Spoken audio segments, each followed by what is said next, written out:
મારા બધા દર્શકોને મારા સીતારામ. છેલ્લા થોડા દિવસથી ઇબોલા વાયરસ નામના એક વાયરસની ચર્ચા સમગ્ર દેશ અને દુનિયામાં થઈ રહી છે. લોકોના મનમાં ઘણા બધા સવાલ ઉઠી રહ્યા છે, કારણ કે કોરોના મહામારીનો સામનો આપણે થોડા વર્ષ પહેલાં જ કર્યો અને ફરી એક વાયરસે લોકોની ચિંતા વધારી છે. આજના વિડીયોમાં હું તમને 6 સવાલના 6 જવાબ આપીશ. 6 એવા સવાલ જે તમારા અને મારા મનમાં હંમેશા ઇબોલા વાયરસને લઈને ઉઠે છે. બીજું કે ઇબોલા વાયરસ છે શું, ઇબોલા વાયરસથી ડરવાની જરૂર છે કે કેમ, ઇબોલા વાયરસ કેટલો ખતરનાક છે, ગુજરાત અને દેશમાં શું સ્થિતિ, આવા બધા સવાલો. એવા 6 સવાલ છે જેના સરળ ભાષામાં જવાબ પણ છે. એ પહેલાં કહી દઉં, તમે નિષ્કર્ષ જોઈ રહ્યા છો. મારું નામ નિશિત રાજ્યગુરુ છે.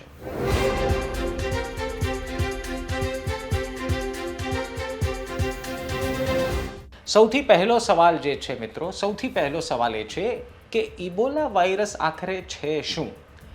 ઇબોલા વાયરસ વિશે થોડી માહિતી આપી દઉં તો 1976માં તે સમયના અત્યારના જેને કોંગો કહે છે, ઝાયરે નામના એક શહેરની બાજુમાં આવેલી ઇબોલા નદી ઉપરથી વૈજ્ઞાનિકોએ આ વાયરસ ત્યારે મળ્યો ત્યારે વૈજ્ઞાનિકોએ એ નદી ઉપરથી નામ આપી દીધું ઇબોલા વાયરસ.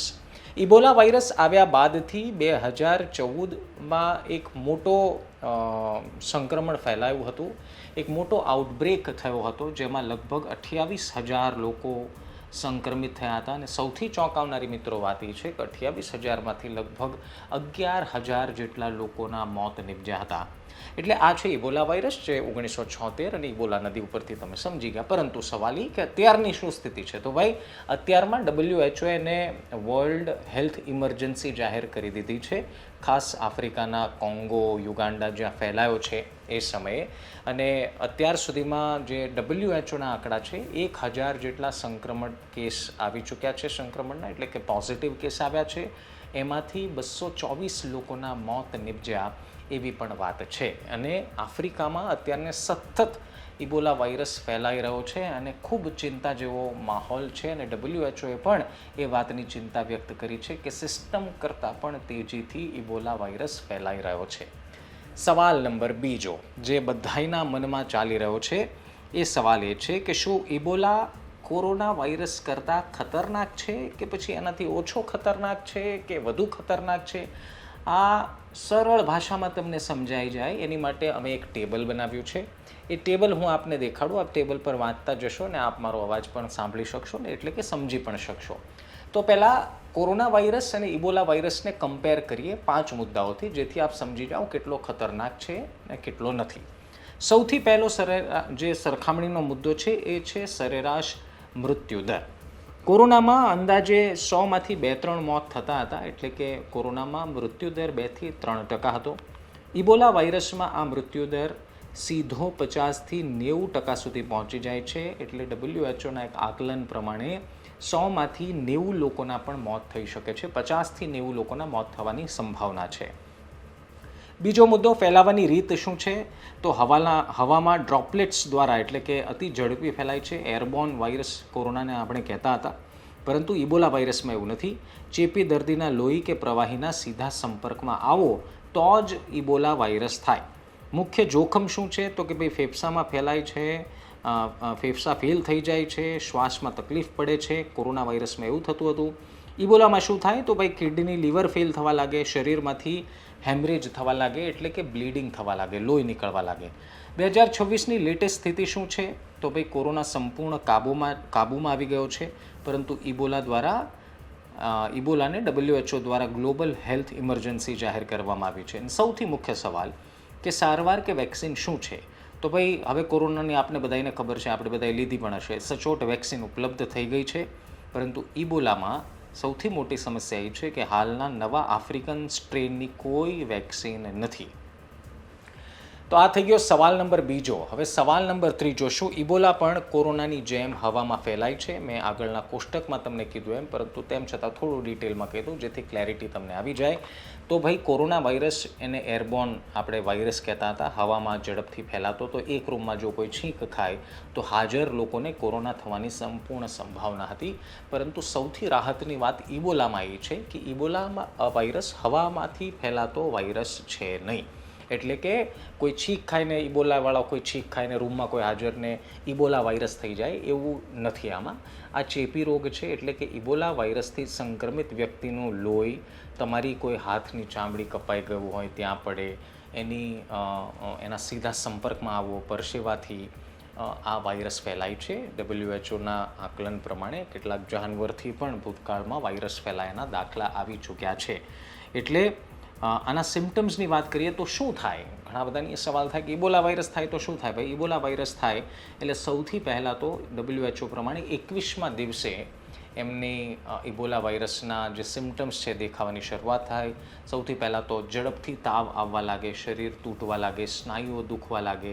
આ સ્ટેજ 1 છે. સ્ટેજ 2માં ધીરે ધીરે ઓર્ગન ફેલિયરની સંભાવનાઓ વધે, કિડની લીવર ફેલ થવા લાગે. અને સ્ટેજ 3માં અતિ ભયાનક સ્થિતિ છે, જે સાંભળતા જ કંપારી છૂટી જાય, આંખ, કાન, નાકમાંથી નસો ફાટવા લાગે, લોહી વહેવા લાગે અને પછી મોત નિશ્ચિત થઈ જાય. એટલે ઇબોલા વાયરસ જો થાય તો ખૂબ જ ખતરનાક છે. 3 સવાલ થઈ ગયા. ચોથો સવાલ, શું ઇબોલા વાયરસની કોઈ વેક્સિન કે દવા છે? તો એનો જવાબ છે કે અત્યારનો જે વાયરસ છે એ ઇબોલા વાયરસનું એક પહેલી વાત કીધું કે 6 અલગ અલગ સ્ટ્રેન છે, 6 અલગ અલગ પ્રકારો છે. ભૂતકાળમાં જે વાયરસ ફેલાયો હતો એને ઝાયરે ઇબોલા કહેવામાં આવ્યું. મેં પહેલાં કહ્યું એમ કે અત્યારનું કોંગો પહેલાં ઝાયરે હતું, એટલે ઝાયરે ઇબોલા સ્ટ્રેન હતો, એટલે એની વેક્સિન સંશોધન એનું કરવામાં આવ્યું. અને અત્યારનો જે સ્ટ્રેન છે એનું નામ છે બુંદી બુગ્યો ઇબોલા વાયરસ. WHOનું કહેવું છે કે જૂના સ્ટ્રેનની વેક્સિન છે. જૂનો જ્યારે ઇબોલા વાયરસ ફેલાનો, ઝાયરે ઇબોલા જે સ્ટ્રેનનું નામ હતું, એની પ્રમાણેની વેક્સિનનું સંશોધન થયું હતું, વેક્સિન શોધાઈ ગઈ છે. પરંતુ અત્યારે બુંદી બુગ્યો જે સ્ટ્રેન આવ્યો છે એ WHOનું કહેવું છે જૂના સ્ટ્રેન કરતાં એકદમ અલગ છે અને એની જૂના વેક્સિનની આ સ્ટ્રેન પર કોઈ જ પ્રકારની અસરકારકતા નથી. એટલે કે અત્યારના ઇબોલા વાયરસ જેને થયો હોય એને જો જૂની સંશોધન કરવામાં આવેલી ઇબોલાની વેક્સિન આપવામાં આવે તો કંઈ ફેર પડતો નથી. અત્યારના સારવારમાં માત્ર ગ્લુકોઝ અને કેટલીક સામાન્ય દવાઓ જ આપવામાં આવે છે. કોઈ ચોક્કસ સારવાર પણ નથી, કોઈ ચોક્કસ એની માટેની સુવિધા પણ નથી, કારણ કે આ નવો સ્ટ્રેન છે. જેમ કોરોનામાં આપણે જોયું છે કે કોરોના 2.0 આવ્યો, 3.0 આવ્યો અને પછી એના સ્ટ્રેનની વેક્સિન શોધવામાં આવી, એવી જ રીતે અત્યારના બુંદી બુગ્યો વાયરસમાં પણ એ જ સ્થિતિ છે. અત્યારના કેટલુંક ફ્લુઇડ્સ અને ઓક્સિજન ને એવું જ બધું જે સામાન્ય રીતે કોરોનાના શરૂઆતના સમયમાં આપણે જોયું એવું જ આપવામાં આવે છે. સવાલ નંબર 5, સૌથી વધારે ચર્ચાતો સવાલ ઇન્ટરનેટ ઉપર, ઇબોલા વાયરસથી બચવા માટે શું કરવું? તો એક ગુજરાતીમાં વાક્ય તમને કહી દઉં કે ઇબોલા વાયરસથી બચવા માટે કોરોનાની જેમ માસ્ક પહેરવું ફરજિયાત નથી. માસ્ક પહેરીને આટાફેરા કરશો તો ઇબોલાથી બચી જશો એવું બિલકુલ નથી, કારણ કે મેં પહેલાં કહ્યું એમ કે આ હવાથી ફેલાતો વાયરસ નથી. પરંતુ સાવચેતી રાખવાની છે કે આફ્રિકન દેશોના પ્રવાસમાંથી પરત ફરેલા લોકોના સીધા સંપર્કમાં ન આવવું, કારણ કે શક્ય બને કે જે વ્યક્તિ આવે છે એ સંક્રમિત હોઈ શકે છે. એની તપાસ થઈ જાય તો કોઈ સવાલ જ નથી. વારંવાર ફરી એક વખત કોરોનાની જેમ તમને એમ થતું હશે, પરંતુ હેલ્થ હાઇજીન જ એક બચવાનો વિકલ્પ છે એવું કહેવાય રહ્યું છે. એટલે કે વારંવાર હાથ ધોવા અને સેનિટાઈઝરનો ઉપયોગ કરવો. ઇન્ટરનેટ ઉપર તમને આવું પણ મળશે. પરંતુ આ વાયરસ જે છે એ સીધા સંપર્કમાં આવવાથી ફેલાય છે. સામાન્ય જનતાએ રસ્તા પર ચાલતી વખતે આ પહેરવાની કોઈ જરૂર નથી, પરંતુ હેલ્થ વર્કર્સે PPE કિટને ફરજિયાત પહેરવું પડે છે. તમે આફ્રિકા, કોંગો, યુગાન્ડામાં ફેલાયેલા વાયરસ બાદના જે દ્રશ્યો ઇન્ટરનેટ પર જોયા હશે તો તમે જોયું હશે કે ત્યાંના હેલ્થ વર્કર્સ પણ સંપૂર્ણ PPE કિટ સાથે કામ કરી રહ્યા છે. છેલ્લો સવાલ, જે લગભગ મને લાગે છે બધાને ખબર હશે, પરંતુ તેમ છતાં વિસ્તૃત કીધું. દેશ અને ગુજરાતમાં ઇબોલા વાયરસની સ્થિતિ શું છે, ને સૌથી મહત્ત્વનું કે સરકારની તૈયારી કેવી છે. કોરોનામાં આપણે થાપ ખાઈ ગયા, એની પાછળનું કારણ કે તંત્ર તૈયાર જ નહોતું અને આપણને ખબર જ નહોતી કે આટલી મહામારી ફેલાઈ જશે. એટલે કોઈ એવી સુવિધાઓ નહોતી. ઓક્સિજનના બાટલાની અછતના કારણે કેટલાય મોત થઈ ગયા, એવા આરોપો સતત લાગતા આવ્યા. હજી પણ એ શંકાઓ વ્યક્ત કરવામાં આવી, પરંતુ એ કોરોનાની સ્થિતિ હતી. આ વખતે સરકાર એકદમ સજ્જ છે. સરકારે ખાસ જ્યાં સુધી ગુજરાતની વાત કરીએ તો ગુજરાતમાં ઇબોલા વોર્ડ પણ બનાવી દેવામાં આવ્યો છે અને રાજ્ય આરોગ્ય મંત્રી પ્રફુલ્લ પાનસેરિયાએ માહિતી પણ આપી દીધી છે. એની માટેની એક અલગ ગાડી, એરપોર્ટ પર સ્ક્રીનિંગ, આ બધી જ પ્રક્રિયાઓ ગુજરાતમાં થઈ રહી છે અને કેન્દ્ર સરકાર પણ આ બાબતે સજ્જ છે. મૂળ વિષય છે કે કોરોનાથી સરકાર શીખી છે, આ વાયરસ ખતરનાક છે એવું સ્વીકાર્યું છે અને આ વાયરસને લઈને પૂર્વ તૈયારીઓ પણ કરી છે. બીજી વાત, આફ્રિકાથી પરત ફરેલા યુવાનનું શંકાસ્પદ રીતે એમને સિવિલમાં અત્યારના રાખવામાં આવ્યો છે. હજી એ પોઝિટિવ થયા નથી, એટલે એનો સીધો મતલબ એ છે અત્યારે જ્યારે હું વિડીયો રેકોર્ડ કરું છું ત્યારે ગુજરાત અને દેશમાં એક પણ ઇબોલા વાયરસનો પોઝિટિવ કેસ નથી. એ આપણા માટે ખૂબ સારા સમાચાર છે. પરંતુ મૂળ વાત એ છે કે આફ્રિકાથી પરત ફરવાના, કારણ કે ઘણા આફ્રિકાના વિદ્યાર્થીઓ ગુજરાતમાં અભ્યાસ કરે છે અને એ અભ્યાસ માટે અહીંયા ગુજરાત આવે છે. ઘણા બધા વેપારીઓ આફ્રિકાની મુલાકાતે જાય છે, વ્યવસાયના રૂપે આફ્રિકાની મુલાકાતે જાય છે. એટલે આ બધી જ વાતોને ધ્યાનમાં રાખીને સરકાર સતર્ક છે. ઇબોલા વાયરસ હવામાં ફેલાતો વાયરસ નથી, માસ્ક પહેરવું ફરજિયાત નથી, હેલ્થ હાઇજીન મેન્ટેન કરવું જરૂરી છે, એટલે કે હાથ ધોવા, સેનેટાઈઝરનો ઉપયોગ કરવો, આ બધી તમને ઇન્ટરનેટ ઉપર પણ માહિતી મળશે. પરંતુ મને વિશ્વાસ છે કે આ વિડીયો જોયા બાદ જે ખોટી એક બીક ફેલાઈ છે, ડરવાની કોઈ જરૂર છે નહીં. ઇબોલા વાયરસ જરૂરથી કોરોના કરતાં ખતરનાક છે, પરંતુ એનો ફેલાવો જે છે એ હવામાં નથી અને એ કોરોના વાયરસમાં હવામાં ફેલાતો વાયરસ હતો, એટલે જે સમગ્ર વિશ્વમાં આટલો ઝડપી ફેલાઈ ગયો અને ઇબોલા વાયરસ હજુ પણ કોંગો અને યુગાન્ડા અને આફ્રિકન દેશો સુધી જ અત્યારના સીમિત છે. WHO પણ એલર્ટ છે, વર્લ્ડ હેલ્થ ઓર્ગેનાઇઝેશન.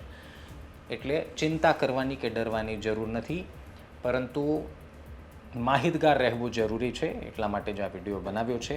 કોઈ ઇબોલા વાયરસથી ડરવાની જરૂર નથી, પરંતુ આફ્રિકાના પ્રવાસથી આવતા લોકોના સંપર્કમાં એમનું ચેકિંગ થઈ જાય, એમની સેફટી માટે એ જરૂરી છે ને એ બાદ તમે પણ એ જાણ્યા બાદ જ એમના સીધા સંપર્કમાં આવવું એ જરૂરી છે. બાકી તમને ઇબોલાને લઈને કોઈ સવાલ હોય તો કમેન્ટમાં જરૂર કરજો. આવતીકાલે એના પર પણ એક વિડીયો બનાવવાનો પ્રયાસ કરીશું. અમારો પ્રયાસ એવો પણ છે કે બીક ના ફેલાય, મૂળ માહિતી સાચી તમારા સુધી પહોંચે, એ જ અમારો પ્રયાસ છે. વિડીયો ગમ્યો હોય તો લોકોને શેર કરજો, જેથી કરીને ઇબોલા વિશે ખોટી માહિતી ફેલાવતા લોકો પ્લસ માહિતી ઈચ્છતા લોકો બંનેનું કામ થઈ જાય. નમસ્કાર.